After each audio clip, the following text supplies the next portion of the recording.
Siguiente punto del orden del día, por favor. Sí, señora presidenta.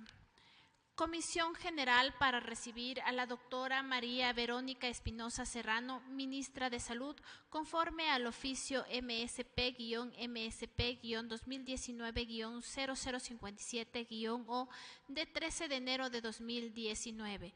Señores de protocolo, por favor, su ayuda para el ingreso de la señora ministra, así como también de las autoridades de esta cartera de Estado.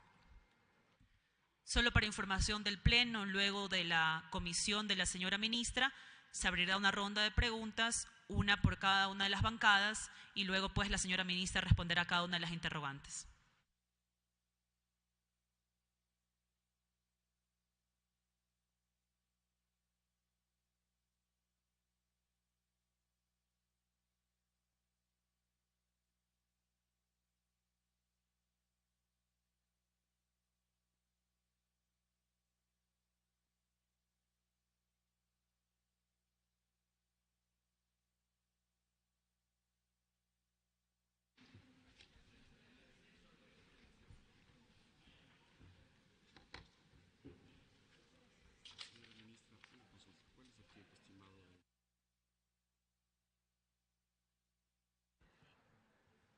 Intervención de la señora ministra de Salud Pública, la doctora Verónica Espinosa Serrano.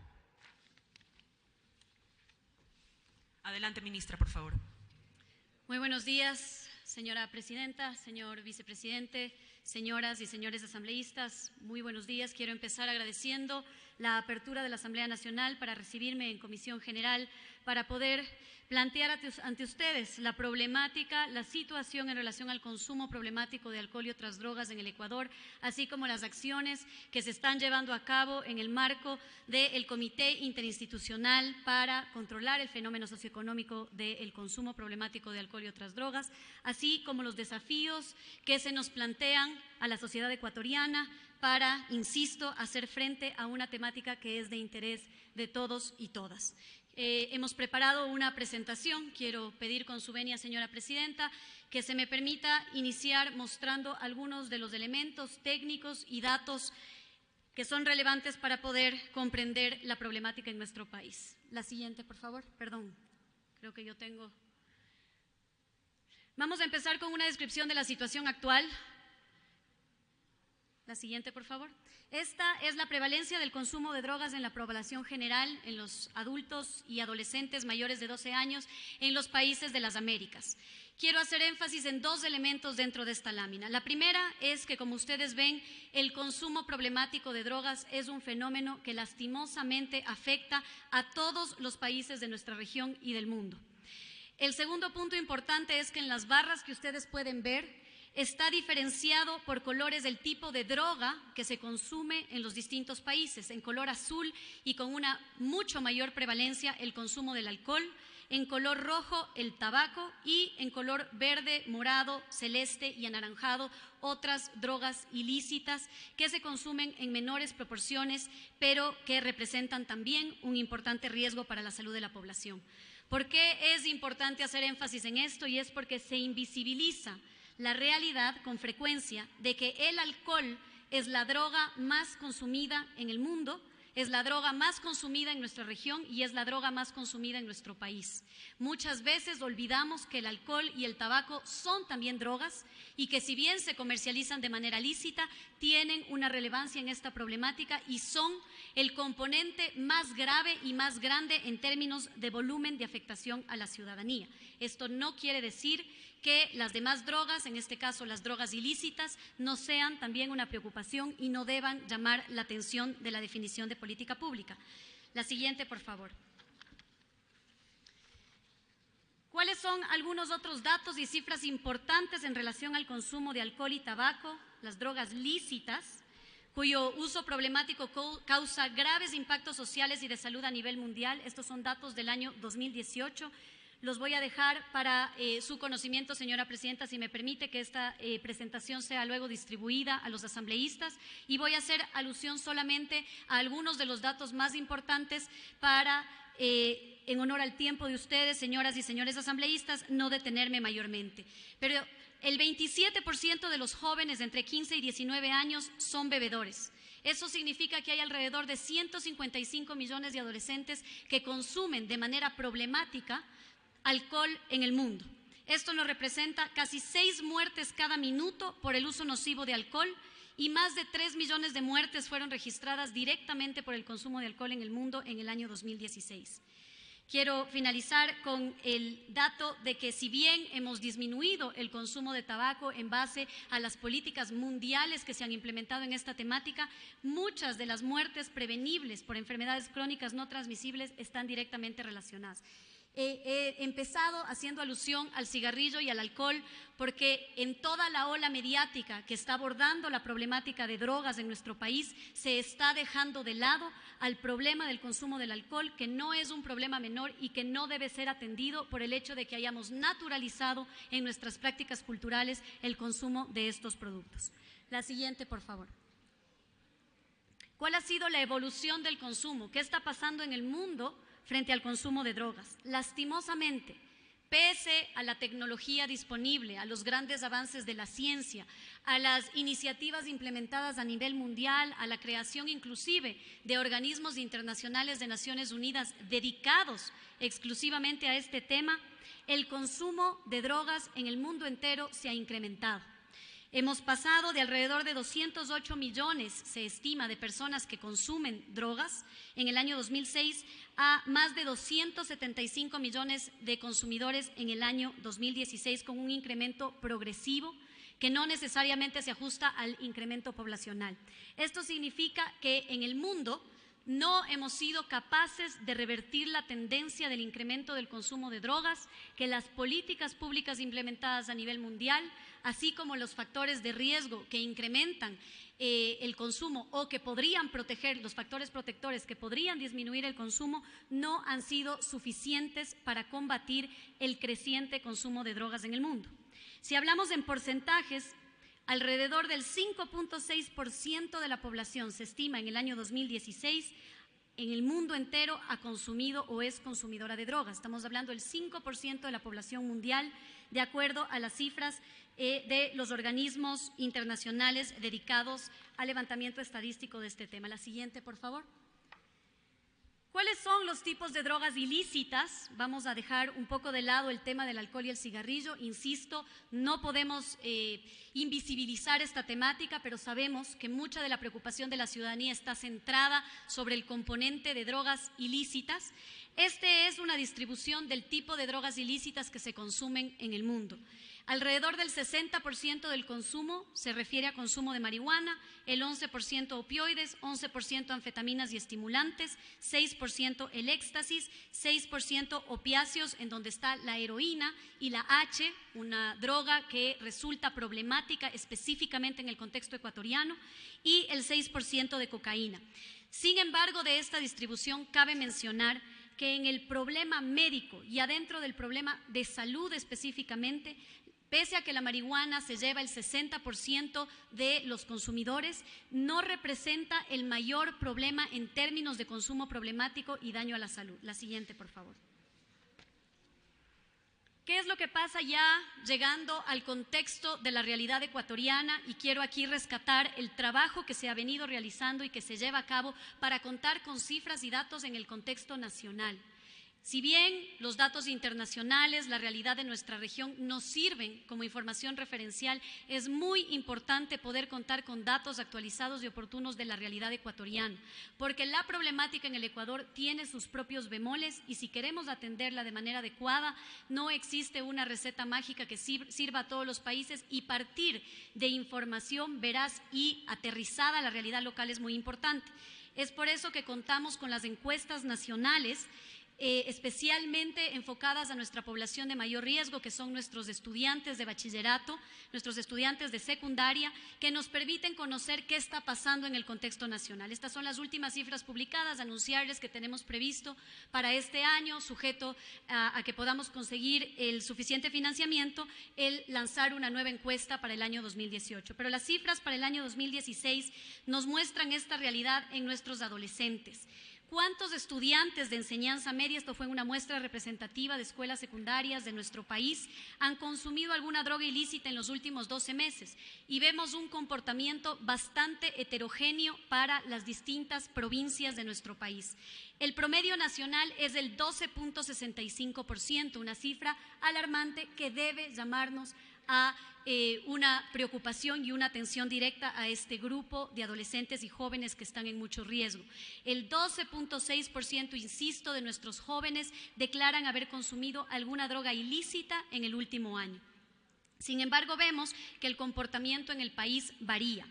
La provincia con mayor consumo, quienes declaran haber tenido un mayor porcentaje de consumo, alcanza hasta el 21 o 22% casi en la provincia de Morona, Santiago, y está por debajo del promedio nacional en menos del 10% en la ciudad, específicamente en Latacunga, y tenemos una distribución donde están algunas ciudades, porque el comportamiento provincial también puede diluir la realidad de algunas de las ciudades. Perdón, estos son los datos de las ciudades, no es el dato provincial. La siguiente, por favor. Pero si bien las cifras del consumo podrían parecer que tenemos una mayor afectación en las provincias y en las ciudades del oriente, cuando nos enfocamos en la droga H, esta es la distribución del consumo de la droga H, vemos que la problemática tiene un comportamiento distinto.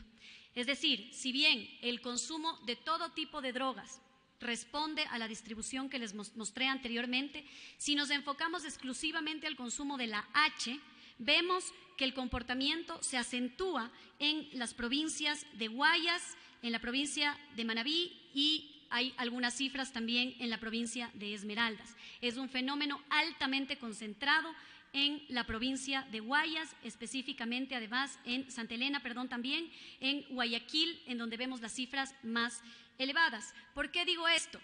En las otras provincias lo que nosotros vemos es un alto consumo de marihuana, pero un bajo consumo de la droga H, de los otros opiáceos, de éxtasis, de cocaína y de otro tipo de las llamadas drogas duras.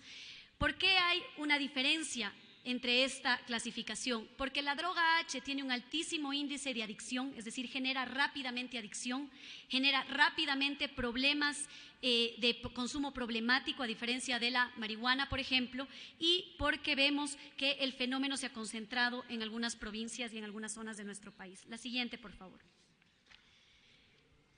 ¿Qué pasa en relación a la mortalidad?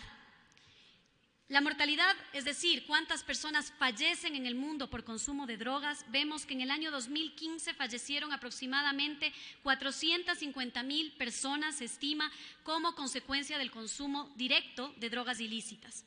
Perdón, como el consumo en general. De estas, 167,750 muertes fueron directamente relacionadas con el consumo, es decir, la persona falleció por sobredosis. La causa de muerte fue directamente el consumo. El valor restante corresponde a muertes asociadas por violencia, por ejemplo, accidentes, etcétera, que indirectamente estuvieron relacionadas con el consumo de drogas. Si vemos la tasa por millón de habitantes, vemos que el número de muertes por cada millón de habitantes en Norteamérica alcanza cifras tan altas como 165 personas por cada millón de habitantes que fallecen. Si nosotros vemos para los demás continentes, las cifras son decrecientes. En nuestra región, Latinoamérica y el Caribe, hay 16 fallecimientos directos por cada millón de habitantes, y en el Ecuador esta cifra es de 0.8%. Es decir, si bien reconocemos y estamos claros de que esta es una problemática grave que preocupa a la ciudadanía, que debe preocuparnos a las autoridades, las cifras del Ecuador todavía, gracias a Dios, no han alcanzado las cifras promedio de la región Latinoamérica y el Caribe, y tampoco alcanzan la problemática que se vive en otros continentes como Norteamérica, Oceanía e inclusive África. La siguiente, por favor. Hemos querido traer a ustedes algo de información, asambleístas, sobre qué pasa con las personas que ya están consumiendo. ¿Qué es lo que la evidencia científica dice, los expertos en manejo y tratamiento del consumo problemático de drogas, sobre la población que está consumiendo drogas ilícitas? Se estima, y de acuerdo a los análisis, que de los 275 millones que yo les mencioné que mundialmente consumen drogas en el mundo, perdón la reiteración, el 5.6% de ellos requieren un tratamiento. Y esto es algo dentro del componente de drogas tenemos que dejar de lado los mitos, los tabús, la información poco técnica y poco respaldada en evidencia científica. Hay la falsa idea de que cualquier persona que consume o ha consumido drogas es un adicto y requiere un tratamiento, específicamente en un centro de rehabilitación, lo tenemos que recluir, encerrarlo en algún lado, y eso no es correcto, no está fundamentado con evidencia científica y, de hecho, se ve que las personas a quienes se les induce a un tratamiento de este tipo y que no tenían un consumo problemático, empeora su consumo lejos de prevenirlo. De toda la población que consume o ha consumido drogas, apenas el 5.6% corresponden al grupo de consumo problemático y que por lo tanto requieren atención en salud. El resto de esa población necesita políticas de prevención, políticas de cuidado y soporte social, políticas de disminución de riesgos y de incremento de factores protectores. Solamente el 5.6% se beneficiará, por lo tanto, de tratamientos médicos en las distintas modalidades que existen.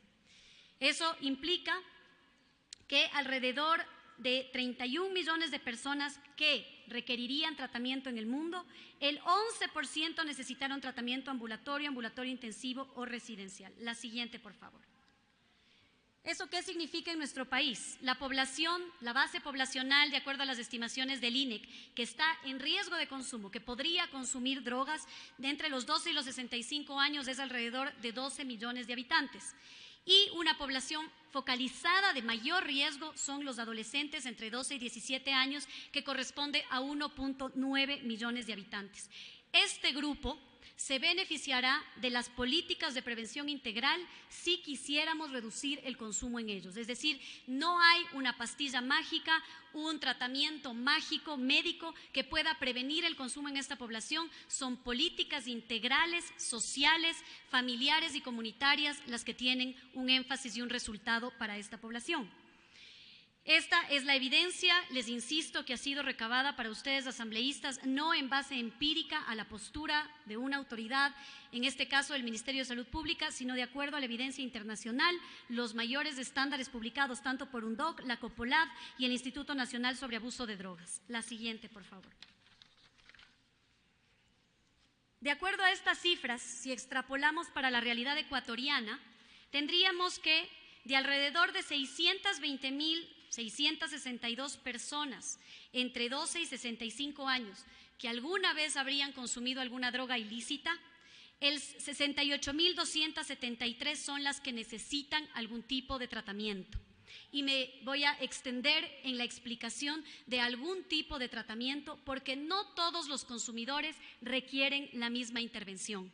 Tenemos que ser claros en que no existen enfermedades. Existen enfermos, existen personas que tienen una historia personal y no hay un tratamiento estándar que sirva para todo el mundo. Por lo tanto, se ha distribuido, de acuerdo a la evidencia internacional, el tratamiento del consumo problemático en al menos 3 grupos que podrían beneficiarse de diferentes esquemas de atención en salud. Un primer grupo, la mayor parte, personas que han consumido, que consumen con alguna frecuencia y periodicidad, pero que este consumo no ha generado todavía cambios neuronales, cambios en términos de la neurotransmisión del cerebro, que todavía no ha generado problemas en su comportamiento, en su inserción laboral, escolar o en su relacionamiento con la sociedad. Si bien sí necesitan una intervención, pueden beneficiarse y tendrán resultados de un tratamiento ambulatorio. ¿Qué significa? Que si es que ellos reciben soporte de un psicólogo, trabajo social, un médico y un acompañamiento familiar y comunitario, van a abandonar el consumo y no serán personas adictas que tengan consecuencias a su salud. El segundo grupo, el 15%, eso implicaría en nuestro país 10.241 personas, ya tienen ciertos problemas, lo que nosotros llamamos coloquialmente la adicción, que ya se han generado ciertos cambios neuronales dentro del cerebro, que no pueden abandonar el consumo con prácticas sencillas y que necesitan intervención profesional, inclusive medicación para la deshabituación, y esto incluye que profesionales de la salud especialistas, estamos hablando de psiquiatras, puedan acompañar los demás elementos que yo mencioné antes en el ambulatorio, así como también actividades de terapia ocupacional, manejo de crisis de ansiedad y otros fenómenos psiquiátricos que están relacionados con el consumo. Esto corresponde a la modalidad de tratamiento ambulatorio intensivo. Son chicos que viven en sus casas, pero van y pasan 3, 4 o hasta 5 horas en estos centros ambulatorios donde reciben todo el tratamiento y acompañamiento. También sus familias son intervenidas, pero pueden regresar a su hogar y no necesitan estar separados de su entorno social, pueden seguir yendo al colegio, por ejemplo, mientras reciben su tratamiento e, insisto, es una modalidad exitosa para este grupo. Y finalmente, el grupo más conflictivo, que son los consumidores problemáticos de alcohol y drogas, que en nuestro país se estima que están en alrededor de 3.414, que necesitan un tratamiento residencial. Es decir, necesitan ser completamente separados de su entorno familiar, de su comunidad y del espacio de consumo, porque el daño frente al consumo es tan grave que las técnicas o los tratamientos ambulatorios no son suficientes. Estas personas necesitan periodos más prolongados de deshabituación, necesitan reeducar sus prácticas, su cerebro, sus comportamientos para poder desarrollar destrezas que les permitan enfrentar la ansiedad que les genera el consumo. Estos tratamientos duran entre 4 o 6 meses en promedio y deben ser realizados en centros residenciales, lo que nosotros conocemos coloquialmente como los centros de rehabilitación a donde se envían a las personas. Les pido disculpas por extenderme en este punto, pero creo que es muy importante señalar que en base a evidencia científica, les insisto, a los protocolos recomendados internacionalmente para el manejo del consumo problemático, que es lo que el Ecuador está utilizando como corresponde, no todos los jóvenes que han consumido o que consumen deben ser encerrados en un centro de rehabilitación.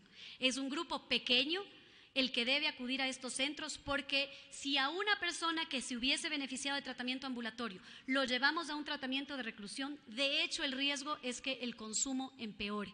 Por eso la importancia de clasificar adecuadamente cuando hay una familia que tiene la preocupación de que tienen un chico, un adolescente, un joven que está consumiendo, que se determine bien en base a criterios técnicos por profesionales de la salud cuál es el nivel de consumo, y para esto existen encuestas estandarizadas, publicadas, que han sido validadas, que sirven para este fin y que las estamos utilizando, que permiten categorizar si el chico requiere ambulatorio, ambulatorio intensivo o tratamiento residencial.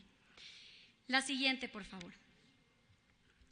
Hemos puesto la lámina de esta teoría del iceberg, que es muy conocida y estoy segura ustedes la han visto antes para otros elementos, pero que es muy precisa para demostrar cuál es la realidad de nuestro país. En la punta del iceberg, lo que se puede ver por encima del agua son a este grupo pequeño de consumidores problemáticos, que son un grave drama social, que son un grave drama para las familias y que requieren una intervención directa del sistema de salud y que necesitan de una atención acompañada por profesionales de la salud. Es necesario, es importante, pero no podemos dejar de prestar atención o por solamente mirar a la punta del iceberg, olvidarnos de lo que está debajo del agua, que es el gran y enorme bloque del riesgo del consumo. Si enfocamos nuestras políticas, nuestra atención, nuestros recursos exclusivamente a atender aquel pequeño grupo de consumo problemático y no trabajamos en las bases de la prevención, estaremos siempre sometidos a que los recursos no serán suficientes, a que la capacidad del Estado no será suficiente para brindar servicios de salud, porque cada día tendremos más consumidores problemáticos y nunca habrán suficientes centros de rehabilitación para seguirlos atendiendo. Recordemos además que una persona en consumo problemático, alrededor del 60% de quienes han completado un tratamiento residencial se recuperan. Es decir, casi la mitad, pese a haber recibido el tratamiento adecuado, van a volver a consumir. Si nosotros dejamos de lado la mirada integral de la prevención, y hago un énfasis porque dentro de la cobertura mediática que se ha dado a este tema, seguimos mirando el problema desde la perspectiva de la atención a quienes ya tienen el problema, y a mi criterio, con todo respeto, estamos entonces llegando demasiado tarde. Llegamos cuando el problema ya está ahí, cuando los jóvenes muchas veces y los adultos ya han destruido sus vidas, cuando tenemos familias destrozadas, cuando la intervención es costosa y cuando seguramente nuestra posibilidad de éxito será menor o será insuficiente.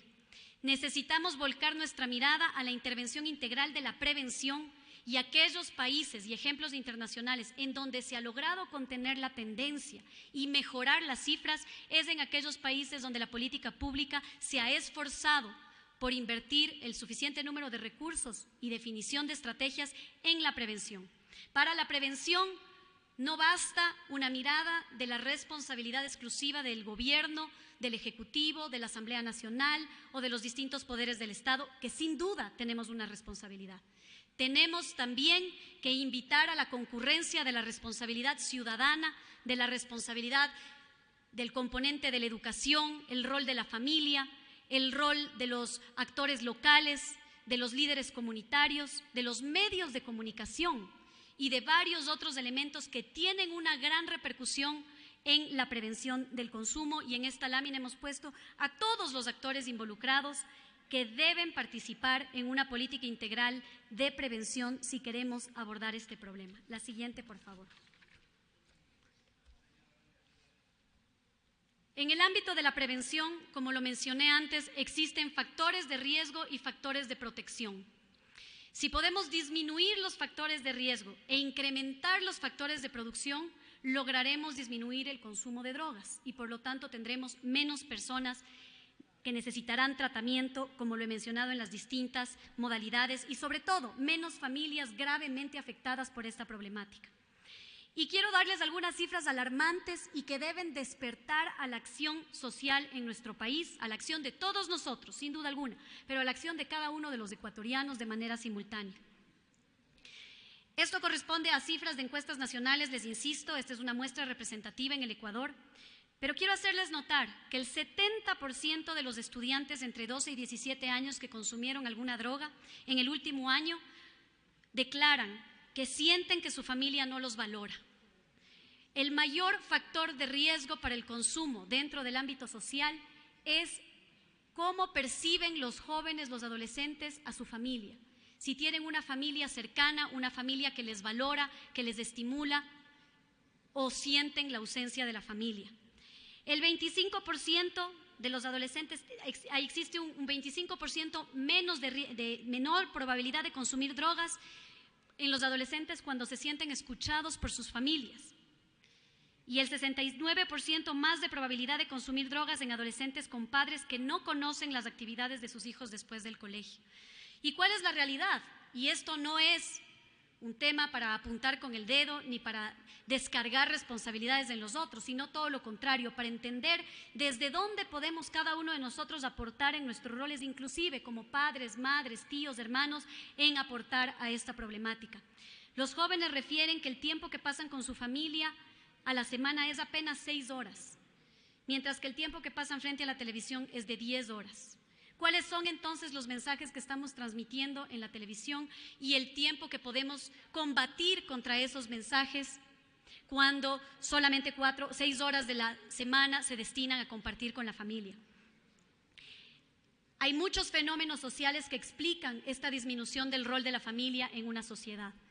Uno de los más importantes es los factores de globalización, la presión económica, los cambios de los comportamientos sociales, pero sin duda tenemos que pensar en cómo combatimos las dificultades que tienen los padres y las madres para poder compartir tiempo con sus hijos. Y uno de los elementos más contundentes es hacer conocer a los padres que compartir tiempo con sus hijos no es solamente algo deseable, es una necesidad vital si queremos combatir fenómenos graves como este y muchos otros como la violencia intrafamiliar. La siguiente, por favor.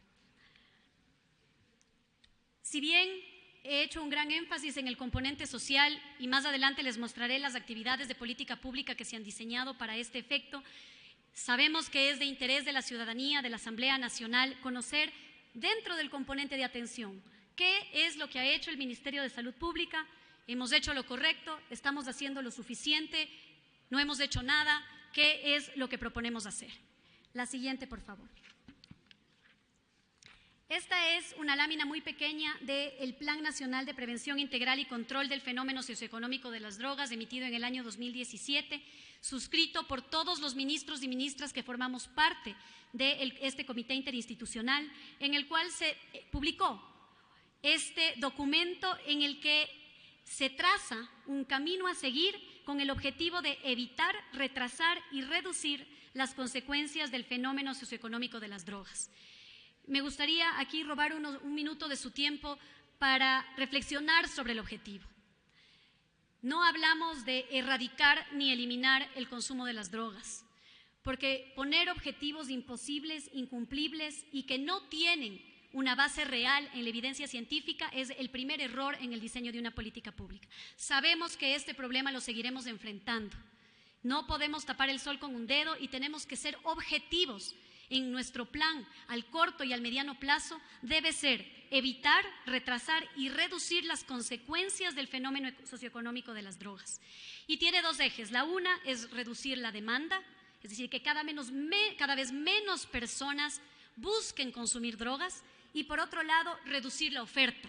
Por supuesto que tenemos que evitar que nuestros jóvenes, nuestros adolescentes, nuestros adultos se expongan a la oferta de las drogas, pero ambos elementos son igual de importantes.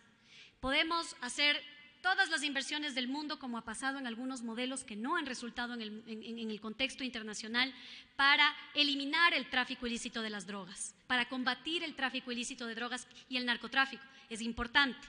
Pero si no trabajamos en reducir la demanda, si no generamos factores de protección y disminuimos los factores de riesgo, nunca lograremos combatir el problema de las drogas. Y un último elemento, y es que la política pública no puede enfocarse solo en el individuo. No podemos pensar en soluciones para exclusivamente la persona. Tenemos que atender al contexto de la comunidad, de la familia y a la sociedad en su conjunto. La siguiente. Voy a ir un poco más rápido, señoras y señores asambleístas, en honor al tiempo que se me ha designado. Aquí nada más unas cifras, insisto en que esta presentación estará en disposición de todos ustedes, donde hay algunos números de qué es lo que se hizo durante el 2018 para tratar de fomentar estos factores protectores. Quiero ser enfática, honesta y transparente en este elemento. Mi perspectiva y percepción personal es que nos falta muchísimo. No hemos hecho lo suficiente, pero hablar de absolutos y tratar de generar una discusión alrededor de las generalizaciones y el absoluto de no se ha hecho nada, o querer plantear una perspectiva irracional de se ha hecho absolutamente todo, no resuelve el problema. Sin duda nos falta mucho por hacer en términos de la prevención, pero se está trabajando y creemos que con el trabajo conjunto, con el elevar la percepción de riesgo de la sociedad, podremos hacer muchísimo más. La siguiente, por favor. Esto ya lo expliqué, es un poco las modalidades de atención que tenemos en el país. Insisto, esto está basado en estándares internacionales. ¿Y cuál es nuestra capacidad? Se nos ha consultado en varias ocasiones, bueno, el Estado no tiene capacidad de atender. Coincido en cierta manera, no tenemos una capacidad completa, de hecho, ningún país en el mundo la tiene. Pero tenemos una capacidad instalada que se ha desarrollado con muchísimo énfasis desde el Ministerio de Salud Pública y varias otras instituciones del Estado.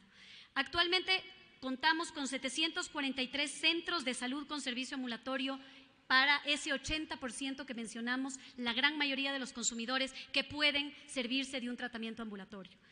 Para ese 15%, que necesita un tratamiento más intensivo, más personalizado y con mayores herramientas. En el Ecuador existen actualmente 48 centros de salud con servicio ambulatorio intensivo específicamente dotados para el tratamiento de jóvenes en consumo problemático. Y para el 5% restante, solo el Ministerio de Salud Pública cuenta con 473 camas que corresponden a 12 centros de tratamiento de rehabilitación en internamiento, lo que ustedes han oído como los centros de rehabilitación. Quiero mencionar esto porque el Ecuador ha avanzado a pasos muy acelerados. Antes del año 2014, en el Ministerio de Salud Pública no existía un solo centro para la atención de ninguno de las tres modalidades de consumo problemático de drogas. La única capacidad que existía era la modalidad hospitalaria para la desintoxicación.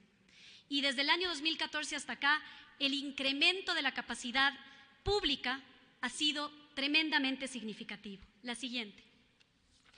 Y esto es una muestra de que ha sido una prioridad del Ministerio de Salud Pública, de que sabemos que es una sentida necesidad de los ecuatorianos y que pese a las restricciones presupuestarias hemos hecho inversiones sustantivas en este componente para poder cubrir la gran demanda que tenemos en el país. Aquí está cuál es la realidad para el año 2018. Entre el 2014 y el 2018, por ejemplo, existían solo 174 centros en el 2014. Antes del 2014, les insisto, no había ninguno. Y para el año 2018 tenemos 743 centros. En servicios ambulatorios intensivos, en el año 2014 no teníamos ninguno. Para el año 2018 tenemos ya 48 centros. En el año 2014 contábamos con 74 camas para rehabilitación. Actualmente contamos con 473 camas públicas para este tratamiento, que además, insisto, es complejo, es costoso y requiere de una dedicación particular. No estamos hablando de camas hospitalarias. Esto es una modalidad y una tipología específica que el Ecuador no tenía en su capacidad pública antes. ¿Cuáles han sido los resultados? Solo en el 2018 se atendieron 33.694 personas en el servicio ambulatorio, jóvenes en consumo que están tratándose a través del servicio ambulatorio. En el ambulatorio intensivo, 5.742 personas, y en el residencial, 1.111 personas entraron a nuestros centros de rehabilitación. Y esto para descalificar algunas expresiones en las que se dice que no existe ninguna capacidad pública. Nos falta, sin duda alguna, tenemos alrededor del 50% de la capacidad que deberíamos tener. Esto no significa que un país pueda atender o resolver esta problemática de un minuto para el otro. Esto requiere de la inversión progresiva y es lo que venimos haciendo y seguiremos haciendo como compromiso del Gobierno nacional. La siguiente, por favor. Aquí tienen la distribución a nivel nacional. En puntos verdes los ambulatorios itinerantes, los puntos amarillos los ambulatorios permanentes, en naranja los ambulatorios intensivos y en rojo los residenciales. Como ustedes ven, hemos cuidado de desarrollar estos centros prácticamente en todo el país. Hemos tratado de que se cuente al menos con un servicio para cada zona y tener la base de los servicios ambulatorios en cada rincón del país. Sin duda alguna, insisto, nuestra capacidad deberá al menos duplicarse y estamos trabajando fuertemente para esto. No queremos hacerlo solos como sector público, sabemos que el sector privado puede contribuir y tenemos que encontrar los mecanismos de hacerlo con eficiencia y con optimización de los recursos que tenemos. La siguiente, por favor. Muy rápidamente, en relación a los centros y clínicas que llaman la atención y que nos preocupan mucho, lo que está pasando con la oferta de estos centros de rehabilitación. Una pequeña aclaración, la siguiente, es que el Ministerio de Salud Pública, de acuerdo a su estructura organizacional, tiene una agencia de aseguramiento de la calidad que se encarga del control, la regulación, la vigilancia y la sanción de los establecimientos de salud. ¿Por qué? Porque se buscó siempre que el Ministerio de Salud Pública, al ser un prestador de salud, era muy complicado que dentro de la misma institucionalidad seamos prestadores de salud y al mismo tiempo nos controlemos a nosotros mismos. Había esta crítica de ser jueces y parte. Es por eso que en el modelo se creó la Agencia de Aseguramiento de la Calidad, que vigila, audita, controla a todos los servicios de salud públicos y privados en igualdad de condiciones.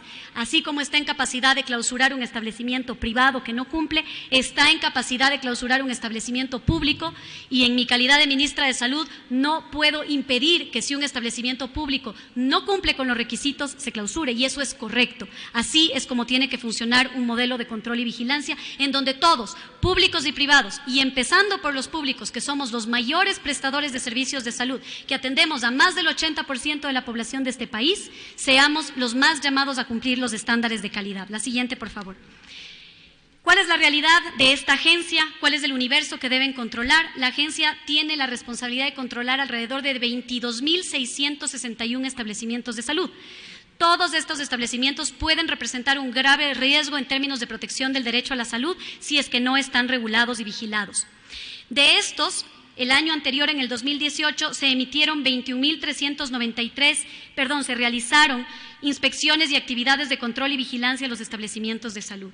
Hay alrededor de 5.246 establecimientos que aún no cuentan con su permiso de funcionamiento, pero que están subsanando sus observaciones de la mano con esta agencia que busca acompañar. No tiene un enfoque punitivo, sino de acompañamiento, para que quienes aún no alcanzan los estándares puedan alcanzarlos previo a brindar servicios a la ciudadanía. ¿Qué pasa con drogas? De este 22.681 establecimientos, hay 39 centros especializados para el consumo y tratamiento de drogas, centros de rehabilitación con licenciamiento, es decir, regulares, que cumplen con todos los estándares y requisitos, 248 en proceso de licenciamiento, y se han realizado solo en el 2018 75 operativos a nivel nacional, de los cuales se realizaron 67 clausuras preventivas, más de 400 capacitaciones, acompañamiento y asesoría, porque queremos que los centros cumplan con los estándares, y solo en la zona 8, donde hemos visto los problemas recientemente, se realizaron 31 operativos y 29 clausuras. Es decir, si bien entendemos que la problemática es amplia, es compleja, se ha generado la proliferación de estos centros, la agencia, en la medida de sus posibilidades, está trabajando arduamente con dos objetivos: acompañar a quienes de buena fe quieren contribuir a este tratamiento, cumpliendo estándares, cumpliendo requisitos, protegiendo derechos para que obtengan sus permisos de funcionamiento, pero también para sancionar y clausurar aquellos establecimientos que no cumplan y que no estén dispuestos a sujetarse a un proceso de regularización. Finalmente, quiero concluir, no voy a la siguiente, por favor, la siguiente. Quiero concluir con esta lámina y luego voy a pedirles la excusa, señora presidenta, para mostrarles un pequeño video de 2 minutos para concluir con algunos datos importantes que me gustaría transmitirles. La primera es que el Ministerio de Salud Pública reconoce su responsabilidad en el control, vigilancia y regulación de todos estos establecimientos. Reconocemos también las limitaciones a las que nos vemos enfrentados para poder atender esta problemática. Hemos encaminado ya tremendos esfuerzos en el marco de las dificultades económicas que estamos atravesando como país para que se prioricen los recursos necesarios para que la agencia pueda ampliar lo que viene haciendo ya, de tal manera que ningún centro se sienta no acompañado para obtener la regularización y que ningún centro que no cumpla con estándares básicos siga funcionando en nuestro país. Ese es nuestro compromiso. Hemos solicitado ya al Ministerio de Finanzas y a todas las entidades correspondientes el apoyo que corresponde, y el presidente de la República ha comprometido su apoyo para que podamos lograr este objetivo en este año. Tampoco queremos que los chicos que hoy están acudiendo a estos centros se sientan abandonados. Pero no podemos responder a un problema generando otro problema. Encerrar a los jóvenes porque tienen consumo no resuelve la realidad de estos chicos. De hecho, la mayoría de los chicos que hoy están encerrados en estos centros están encerrados contra su voluntad, lo cual violenta directamente sus derechos, se constituye en la violación de las leyes ecuatorianas, en la violación de los tratados internacionales de los cuales somos suscriptores como país, y más grave aún, no resuelve el problema de consumo de estos chicos, porque ninguna persona que sea forzada a recibir tratamiento va a recuperarse. El requisito sine qua non para la rehabilitación es la voluntariedad del tratamiento. Eso no significa que vamos a abandonar a los chicos que hoy consumen y no quieren voluntariamente acceder al servicio. Significa que tenemos que abordarlos de otra manera. La intención y el gran operativo que estamos lanzando para modificar el modelo que hemos venido llevando, para poder llegar a más jóvenes, es captar a las familias y a los chicos que hoy no quieren ingresar a un centro de rehabilitación, pero que sabemos tienen un consumo problemático. Una vez que sean captados, van a someterse a un proceso de desintoxicación en un hospital para superar el síndrome de abstinencia. Una vez que han superado el síndrome de abstinencia, vamos a trabajar con ellos y sus familias para que acepten entonces voluntariamente ingresar a los centros de rehabilitación. Ese es el modelo que se recomienda y es el modelo que los 1.100 pacientes que tenemos en el sistema público han obtenido ya y que ha garantizado su recuperación.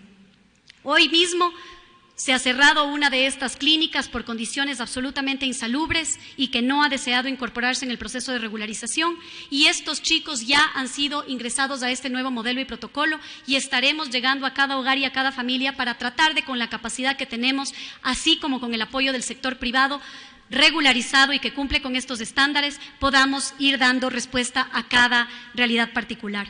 Pero además, la siguiente, por favor, la lámina del centro grande. Tenemos un proyecto emblemático, el gran complejo de rehabilitación para la ciudad de Guayaquil. Como ustedes vieron, hay un problema focalizado en Guayaquil y eso necesita una intervención focalizada también. Además de los centros que ya tenemos, queremos implementar el primer complejo nacional de atención que no va a tener solamente la modalidad de internamiento, sí, tendrá 3 áreas de internamiento para hombres y mujeres. Hoy hay una brecha muy grande en el tratamiento para mujeres, pero también un área de cuidado, de guardería, porque muchas mujeres no pueden acceder al tratamiento porque no tienen dónde dejar a sus hijos. También tendrá áreas de esparcimiento, de prevención y talleres para que estos jóvenes y adultos puedan generar, por ejemplo, competencias para insertarse laboralmente. Uno de los factores del fracaso del tratamiento es que no pueden, luego de que se rehabilitan, conseguir un empleo digno. Este proyecto cuenta ya con financiamiento inicial para los estudios, para los diseños, y estamos comprometidos a luchar por cada dólar e invitamos a cada uno de ustedes a que se sumen a esa intención que tenemos de conseguir apoyo nacional e internacional para poder financiar este centro que Guayaquil necesita. Con este centro podremos ampliar la capacidad que tenemos hoy para atender a más de 7,000 jóvenes al año en la ciudad de Guayaquil, y no tendremos ya la brecha que hoy estamos mencionando, que si bien estamos haciendo mucho de lo que podemos hacer, todavía nos falta ampliar nuestra capacidad. El sistema de salud está y estará siempre en continuo crecimiento. Las necesidades de salud son infinitas. Seguiremos creciendo y ampliando nuestras capacidades conforme a nuestras posibilidades, pero también conforme a las coyunturas urgentes como es esta. Nada más, Presidenta, si me permite, tenemos un pequeño video. Creo que es importante, en el ánimo que estamos viviendo como país, como región y en el mundo, recordar que la esperanza está ahí y que no nos debemos solamente a encontrar las responsabilidades, a apuntar con el dedo. Nos debemos a esta gente. Para ellos estamos aquí, todos nosotros. Para ellos estoy también yo, y por eso he venido, señores y señoras asambleístas, a expresarles la realidad del país, a contarles los desafíos que tenemos en conjunto, pero también para traer un ápice de esperanza de lo que ya hemos logrado hasta el momento. Muchísimas gracias. Por favor, Presidenta, si me permite reproducir el video. Sí, por favor, adelante. Mi nombre es Marco Almeida, llevo ya 2 años sin consumir. Yo tenía mi hogar, vivía con mi esposa y mi hija. Un día salí, un amigo me encuentra y me dice, toma, fúmate, me dice, pégate, dice una pitada, verás, dice, te pasa. O sea, nunca me imaginé que me iba a ser adicto, ¿no? Desde los 16 años consumo base de cocaína, perica, borracho todos los días, drogado, durmiendo en la calle. Ya no me preocupaba ni de mi hija, ni de ella, ni de lo que hacían. Me botaron del trabajo y la noche me levantaba a buscar dinero para poder seguir consumiendo.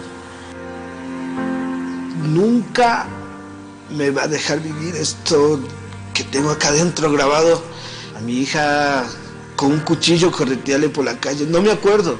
La maldita droga estuvo aquí y el alcohol. Y mi hija ha tenido que correr, esconderse.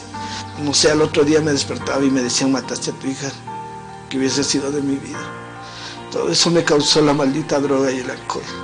Fue mi esposa la que me ayudó, ella la que fue a preguntar en el CETA. Los primeros meses fueron muy duros, pero yo creo que ganó en mí el deseo de superarme, ¿no? Ahí, gracias a Dios, estuve ya cerca de un año rehabilitándome. Dios nos puso ese centro de rehabilitación para que nosotros podamos curarnos. Yo tenía un concepto erróneo, ¿no? CETAS, una clínica de rehabilitación. Yo pensé donde que nos daban palos, estar encerrados como en una cárcel, así, ¿no? Cuando ellos llegan acá, sobre todo quienes han tenido muchas experiencias de estas clínicas, llegan sorprendidos de cómo les tratan, ¿no? Y a ratos algunos de ellos creen que no se les debería tratar tan bien, cuando en realidad no es que se les trata bien, se les trata como lo que son, como seres humanos que tienen un problema y que necesitan un tratamiento. Salí del CETA, iba a los seguimientos, fue cuando comencé a buscar trabajo por mis propios medios. Si se puede, voy por mis 4 años sin consumo, recuperando a mi familia, y ahora ya comparto con mis nietas y disfruto la vida hermosa. Yo solo nunca hubiese salido de ahí. Hubiese estado, quién sabe, ya en un hospital o muerto. Si alguien quiere vivir, es el momento ya de salir de ahí.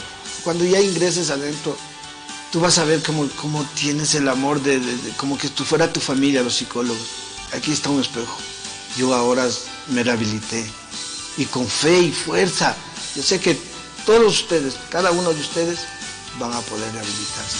Todos los días, cientos de profesionales, médicos, psicólogos, psiquiatras, terapistas ocupacionales, hacen un esfuerzo para que la decisión de salir de las drogas, de cambiar tu vida, sea posible. Acude a los CETAS y cambia tu vida.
el gobierno de todos. Gracias, señora ministra. A continuación se abre la ronda de preguntas.